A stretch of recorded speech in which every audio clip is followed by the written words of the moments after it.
Tom लेंटोस HR commission है।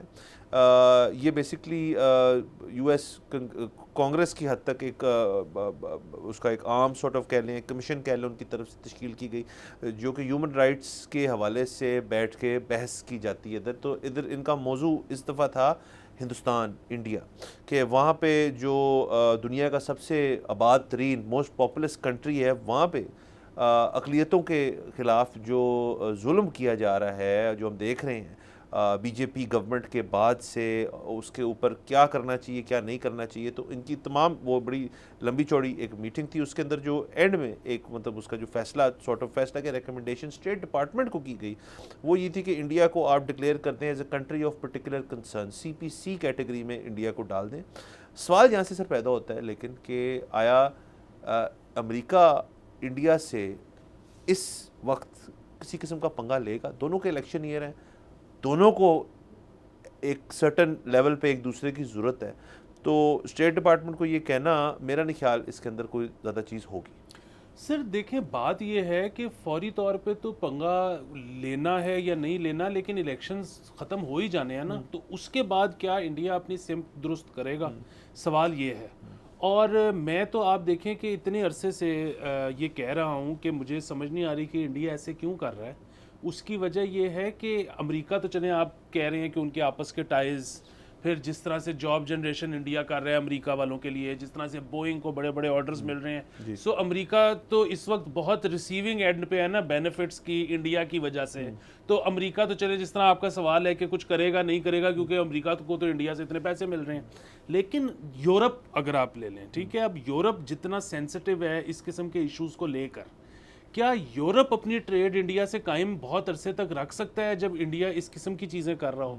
So again मेरा जवाब यही, मुझे ये लगता है, गलत हो सकता है, फ्यूचर का इल्म तो किसी के पास नहीं होता, कि जाहिर है वहाँ पे इलेक्शन ईयर है, अभी तो शायद इंडिया डबल डाउन कर दे जो कर रहा है, क्योंकि इंडिया की अवाम जिस तरह हमारे अवाम हैं वो बहरहाल थोड़े से जो है एक्सट्रीमिस्ट व्यूज़ रखते हैं और इस तरह की चीज़ों से शायद वोट ज़्यादा लिया जा सकता है।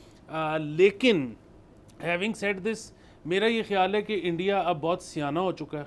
इंडिया के मुंह को खून लग चुका है। बेसिकली इंडिया अब ग्लोबल इकोनॉमी का हिस्सा बन गया है। इंडिया को पता लग गया है कि तरक्की दिखती कैसे है, फील कैसे होती है।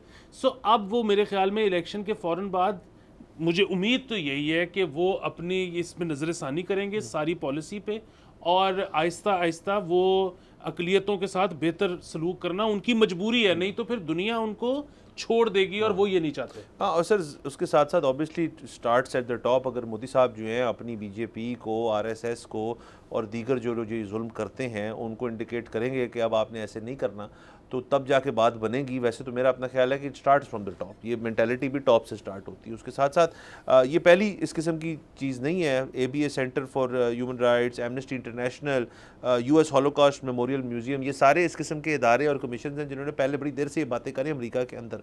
सो अमेरिका के अंदर भी प्रेशर सॉर्ट ऑफ बिल्ड हो रहा है। लेकिन आपने बोइंग का जिक्र किया, तो 220 जहाज़ जो है बोइंग को 200-250 जहाज़ एयरबस का ऑर्डर दिया हुआ एयर इंडिया ने, जो कि $70 बिलियन का एक प्रोजेक्ट है। तो और चले एयरबस तो चले अमेरिकन कंपनी, लेकिन बोइंग जो इस वक्त उनका स्टॉक जो है एक बहुत लो पॉइंट पे गया हुआ है उनके 737 मैक्स जहाज़ की वजह से, क्योंकि उसके अंदर इश्यूज़ थे बहुत सारे। तो बोइंग तो इस वक्त बहुत ज़्यादा इंडिया के ऊपर मकरूज़ है शायद उनसे, और आगे जाके इतने एम्प्लॉइज़ जो जनरेट हुए हैं जैसे आपने कहा, वो भी बात है। और जब तक लेकिन इंटरनेशनल प्रेशर नहीं आएगा ना और इंटरनल प्रेशर नहीं आएगा, तब तक ये नहीं होगी। और अमेरिका को एक और चीज़, एक तो चले पैसों की हद तक, चाइना की हद तक इंडिया जो है वो अमेरिका के लिए एक बहुत ज़रूरी, जियोग्राफिकली बड़ी इंपॉर्टेंट है, मतलब बाकी चीज़ों के लिए बॉर्डर सिक्योरिटी के पॉइंट ऑफ व्यू से बहुत इंपॉर्टेंट है इंडिया और चाइना की हद तक। और उसके अलावा इकोनॉमी पॉइंट ऑफ व्यू से वो इंडिया को देखते हैं कि यार अगर टाकरा दे सकता है चाइना को तो वो इंडिया दे सकता है। सर बुनियादी बात बताए कि चलें, ये तो ठीक है, हमारी कमज़ोरी है कि हम अभी तक गाज़ा में फायरिंग ख़त्म नहीं करवा सके, ये बड़ी कमज़ोरी है। लेकिन वो 4 फास्ट फूड कंपनीज़ जिन्होंने इजरायली सोल्जर्स को फ्री मील्स दिए थे, वो आज रिकॉर्ड खसारे में हैं। उन्होंने कभी तसव्वुर नहीं किया था ज़िंदगी में ऐसा खसारा उन कंपनीज़ को हो सकता है जो कि इस वक्त हो रहा है। सर अब एक बात तय है, पूरी दुनिया को यहाँ तो पता लग चुकी है, जिसको नहीं लगी या जो ताकत के नशे में बहुत ज्यादा चूर है उसको थोड़े दिन में पता लग जाएगी।